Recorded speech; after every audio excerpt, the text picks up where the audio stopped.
नमस्कार बंधू भगिनींनो, आपल्या सगळ्यांचं सहर्ष स्वागत आहे स्वास्यकम या माझ्या चॅनलवर. आज मी आपल्या सगळ्यांसाठी सचित्र भक्ती विजय कथा सार ही कथा संतांची ही घेऊन आलेली आहे. ही कथा आज आपण श्रवण करणार आहोत. याआधी आपण नैवेद्य अर्पण करूया. नैवेद्यम समर्पयामि, नैवेद्यम समर्पयामि, नैवेद्यम समर्पयामि, नैवेद्यम समर्पयामि, नैवेद्यम समर्पयामि, नैवेद्यम समर्पयामि, नैवेद्यम समर्पयामि.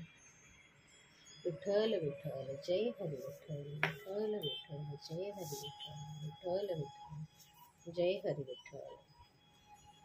अध्याय 22. ज्ञानेश्वर आणि चांगदेव. जनाबाईची देवाने प्रशंसा केली. हे कथानक ऐकले तेव्हा श्रोत्यांनी प्रश्न केला, एवढी थोर भक्ती या नामदेवाची होती तर याचा संप्रदाय कोणता बरे? तेव्हा कवी चरित्रलेखक म्हणाला, हा संप्रदाय फारच पुरातन आहे. साक्षात शंकरापासून याचा प्रारंभ आहे.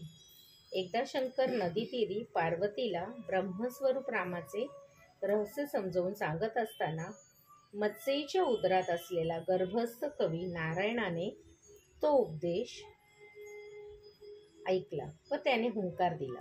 तोच पुढे मच्छिंद्रनाथ म्हणून नवनाथांपैकी पहिला नाथ प्रसिद्ध झाला.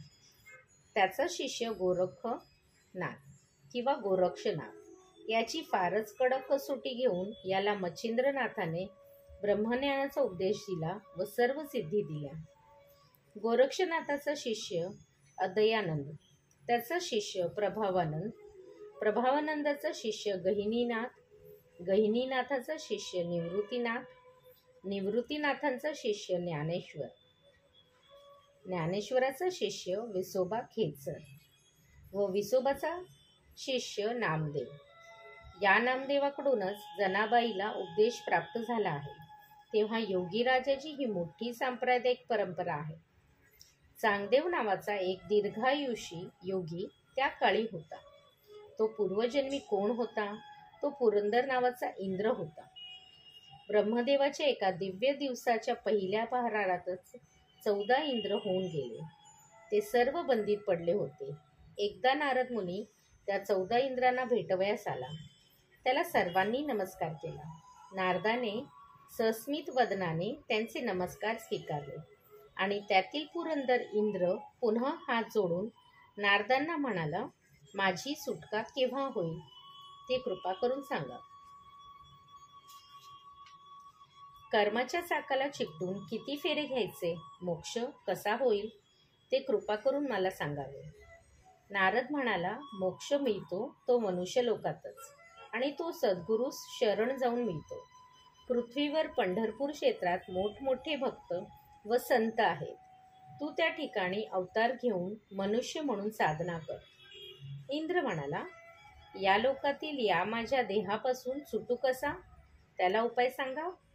तेव्हा नारदाने त्याला ओम नमो भगवते वासुदेवाय या मंत्राचा उपदेश केला. त्याने त्या मंत्राचा जप करण्यास प्रारंभ केला. नारद निघून गेले. लवकरच पुरंदर त्याचा स्वर्गीय देह सोडून मृत्युलोकी गंगातीरी एक मरुद्गण ब्राह्मणाचा जन्म घेऊन आला होता. त्याचा पुत्र म्हणून अवतरला होता. चांगा असे त्याचे नाव ठेवले गेले. हा चांगा जन्मतःच अनेक सिद्धींना संपन्न होता. 8व्या वर्षी त्याची मुंज करून नंतर बापाने त्याचा यथाकाल विवाह लावून दिला.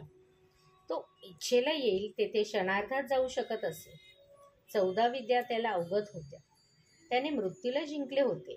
मृत्यूची वेळ आली की तो प्राण आत्मस्थानी व आत्मा ब्रह्मांडी ठेवून वेळ टळून गेली की परत देहामध्ये येत असे.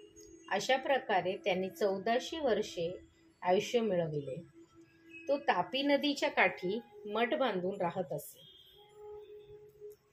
फार वर्षे तो सर्वत्र योगीराज म्हणून प्रसिद्ध होता. त्याचा पंढरपूरच्या यात्रेला जायचा नित्यनेम सुरू असे. एवढे असून त्याने सद्गुरू केला नव्हता. तो आपल्या शिष्यांना विद्या शिकवी आणि त्याच्याकडून सेवा करून घेई. त्याने विद्या व सिद्धी दाखवून पुष्कळ शिष्य केले, पण तो स्वतः मात्र कोणाचाही शिष्य झाला नाही.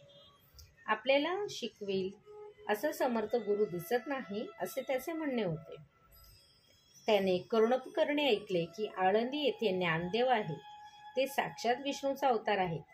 त्याला भेटावे अशी चांगदेवाला इच्छा झाली. पण तत्पूर्वी आपण पत्र पाठवून कळवावे असा विचार करून त्याने शिष्याला पत्र लिहायला सांगितले. पण ज्ञानदेवांना आपण तीर्थरूप म्हणून संबोधन करावे की चिरंजीव म्हणून संबोधन करावे हे त्याला ठरवता येईना. एवढ्या लहान मुलाला तीर्थरूप कसे म्हणावे व एवढ्या थोर संताला अवतारी विभूतीला चिरंजीव कसे म्हणावे असा त्याला प्रश्न पडला. तेव्हा त्याने आपल्या शिष्याला कोरे पत्र घेऊन जायला सांगितले. चांगदेव व त्याचे शिष्य आकाशमार्गी जाऊ शकत. तो शिष्य आकाशमार्गे निघाला. ज्ञानदेव आळंदीस सिद्धेश्वर मंदिराजवळ हरिचिंतन करीत बसले होते.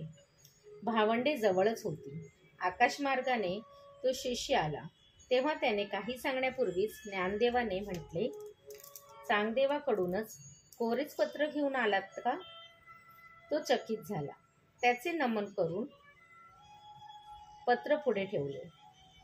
त्यावेळी मुक्ताबाई म्हणाली, दादा, 1400 वर्ष झाली तरी चांगदेव अजून कोराच राहिला आहे. फळे न येता वृक्ष वाढावा, पाणी नसलेले मोठे सरोवर असावे, सौभाग्य नसताना अलंकार असावे, वैराग्य नसताना संन्यास घ्यावा असे झाले आहे.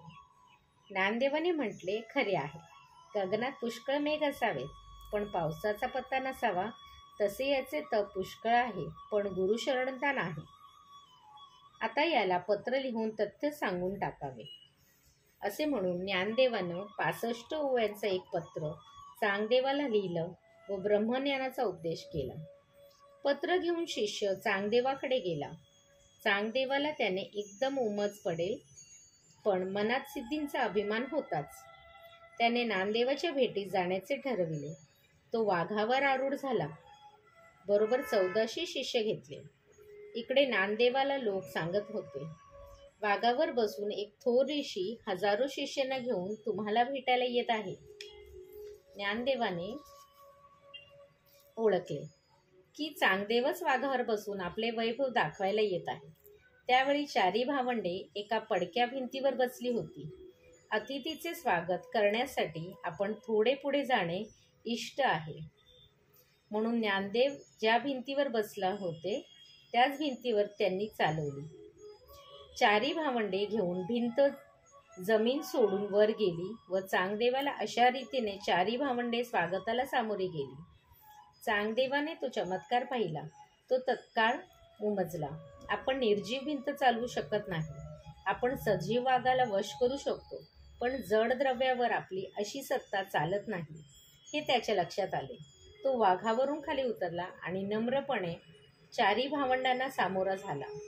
तो पूर्णपणे गर्वरहित झाला होता. मग एका वटवृक्षाखाली चांगदेव व ज्ञानदेव यांची भेट झाली. ज्ञानदेवाने चांगदेवाला अनेक प्रकारे उपदेश केला. जेथे त्यांची भेट झाली त्या जागेला विश्रांती वट असे म्हणतात. नंतर चांगदेवाला घेऊन ज्ञानदेव आपल्या घरी आले. त्यावेळी मुक्ताबाई एका बाजू स्नान करीत होती. चांगदेवाने तिचकडे पाहून अन्यत्र मुख वळविले व तो मागे गेला. तेव्हा मुक्ताबाई त्याला हसली. चांगदेव गडबडून मागे गेला होता. तो थांबला. अरे गुरुहीना मेल्या, अरे गुरुहीना मेल्या, अजून काहीच कसे कळत नाही रे, मुक्ताबाई म्हणाली. तेव्हा चांगदेव परत येऊन स्नान करीत असलेल्या मुक्ताबाईच्या पाया पडला व म्हणाला, माते, मला गुरु नाही हे तुला कसे कळले? ती म्हणाली, मला पाहून तू मागे गेला तेव्हाच.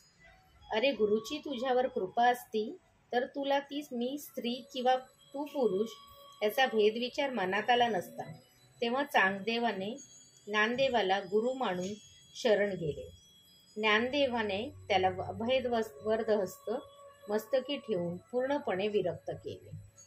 श्री विठ्ठल रखमाई पर्णमस्तु. शुभम भवतु, शुभम भवतु, शुभम भवतु.